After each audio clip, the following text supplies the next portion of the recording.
Pas dire qu'il y a un problème de malédiction dans ta famille. Loin de là.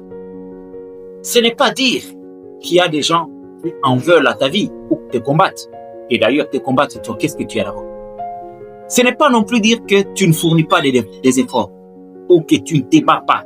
Tu t'ébats bien. Mais tu sais ton problème, c'est que tu ne sais pas protéger. On ne t'a pas appris à protéger ton subconscient. Et c'est ça le plus grand problème. Ton subconscient n'est pas protégé. Ou tout simplement, on ne t'a jamais appris sur comment protéger son subconscient. Et c'est tout le problème avec toi. Quand nous lisons Nombre 20, au verset 10, nous voyons Moïse qui parle avec légèreté.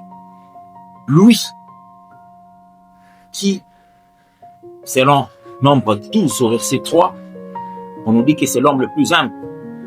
Quand vous prenez Acte 7, 22, on vous dit qu'il était tellement instruit, équipé mentalement. Mais en Nombre 20, au verset 10, il va parler avec légèreté pendant que Dieu lui avait donné un ordre. Vous savez que c'est... Vous pensez que c'est le fruit du hasard? Ce n'est pas le fruit du hasard. C'est le résultat de quelque chose. Si votre subconscient est exposé, ça c'est les résultats. Évidemment, je ne veux pas entrer dans la vie de Moïse. Certainement, il vivait des choses tellement difficiles. Il était très mal entouré. Alors, très mal entouré. Résultat, son subconscient était exposé. Quoique consciemment, il était équipé, mais à un certain moment, la vie d'une personne étant dirigée par le subconscient, nous avons vu les résultats. Alors, en lisant Deutéronome 4, au verset 21, Moïse reconnaît, il dit, si je suis arrivé là où je suis, c'est-à-dire, je suis sanctionné aujourd'hui, c'est à cause de vous. C'est à cause de vous que moi, Moïse, je ne sais pas fouler mes pieds dans la terre promise. D'ailleurs, quand vous lisez Psaume 5:6 au verset 33, il est dit, ils aigrirent son esprit. Et cela le poussa à parler avec légèreté. Compte de son Créateur. On a martelé son esprit, on a secoué son esprit, on a écrasé son subconscient. Comprenez une chose, c'est humain. À force d'auditionner une chanson, vous arrivez à l'interpréter avec facilité. Même sans le vouloir, vous passez quelque part, vous auditionnez, le subconscient capte. Même si consciemment vous dites, ceci ne m'intéresse pas, le subconscient capte. C'est pour cette raison, il nous est dit, en 1 Corinthiens 15 au verset 33, les mauvaises compagnies corrompent les bonnes mœurs. Et c'est valable partout.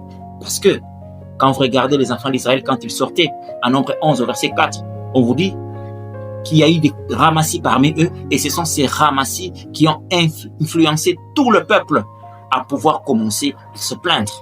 Voyez-vous?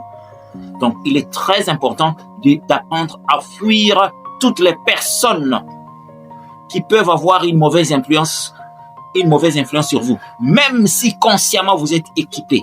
Parce que vous ne pouvez pas être plus fort. Vous ne pouvez pas être plus fort que Moïse. Là, loin de là, vous ne pouvez pas l'être.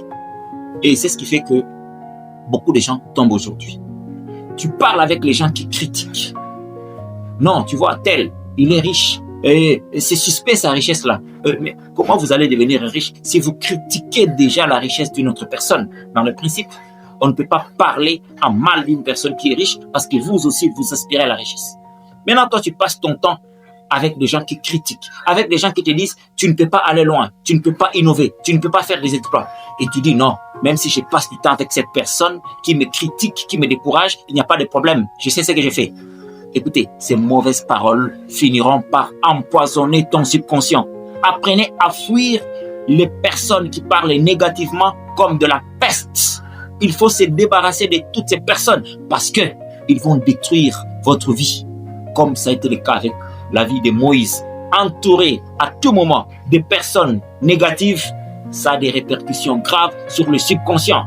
En plus que c'est le subconscient qui va faire à ce que vous puissiez attirer des bonnes choses dans votre vie. S'il est empoisonné, c'est terminé pour vous. Alors, il faut faire très attention.